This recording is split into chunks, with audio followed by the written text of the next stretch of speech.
One of the most fun aspects of beekeeping is the opportunity to kind of experiment with things. I should have probably shown this before I put it on. This is a snelgrove board. It allows you to create entrances by kind of opening and closing either top or bottom. Ooh, well, the bottom one wasn't going to go too much weight. I'd have to take weight off to do it. And allow bees to navigate different entrances. So this bottom hive right here is getting nasty. I have looked, and I know there's other methods. I've done the shake through method. I have looked in here, and the second I start looking, these guys just are all over me, and the queen has been impossible for me to find.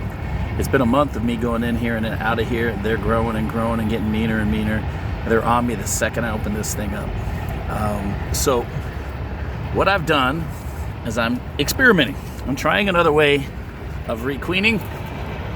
I have placed a very small amount of boxes. Now this is 2 hives at this point.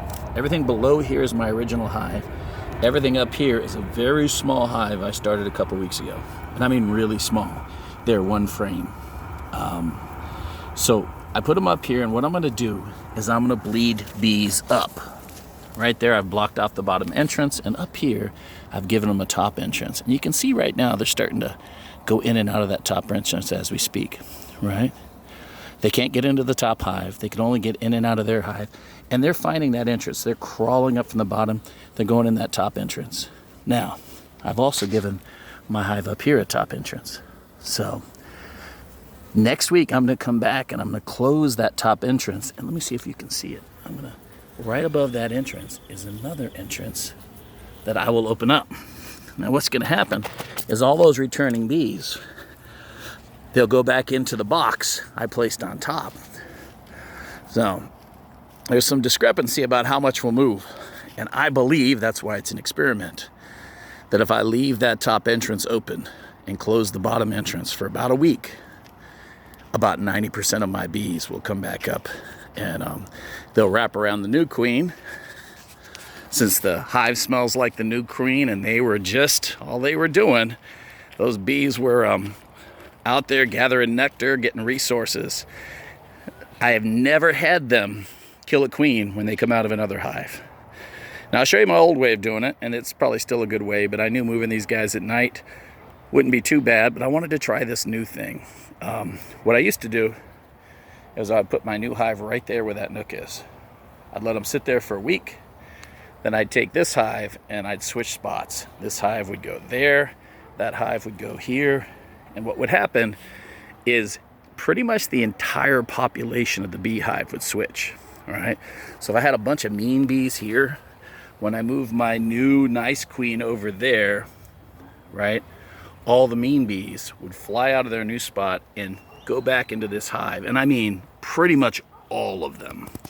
It led me to believe that there is no 3 weeks to start your outdoor when you go on guard duty. I forget the day. I think it's about day 16 they go on guard duty. So I read up on it, and bees leave the hive and orient at about day 6. So every bee younger than day 6 knows where the hive is. And when they fly out, for whatever reason, to relieve themselves, to do a job, right, they end up flying back to the original spot. So when you switch hive locations, mean bees go around a nice hive, nice queen in this hive, right?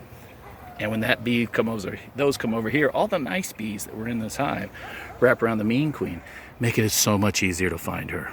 And even if you don't, the population's so diminished that it's pretty much requeened a really mean hive, and in a few weeks they're okay. Anyway, I've talked for too long. This is 4 minutes and 30 seconds worth of me rambling at this point. But if this works, I'm gonna have to think of a name. Maybe the snelgrove requeening method. It's a good way to handle if it works. Regardless, switching hives is a great way to handle it. But if this works, it's a good way to handle it. See, I have properties here and here, and it's incumbent on me to make sure I have nice queens. And all these bees I know about except for this hive. So the idea is to make sure all my queens make safe hives to be around people, and that is my main job, to keep people safe. So if this method works, it'll be just another tool in the toolbox. I'll report back to you guys. And anyway, that's it. Have an awesome day.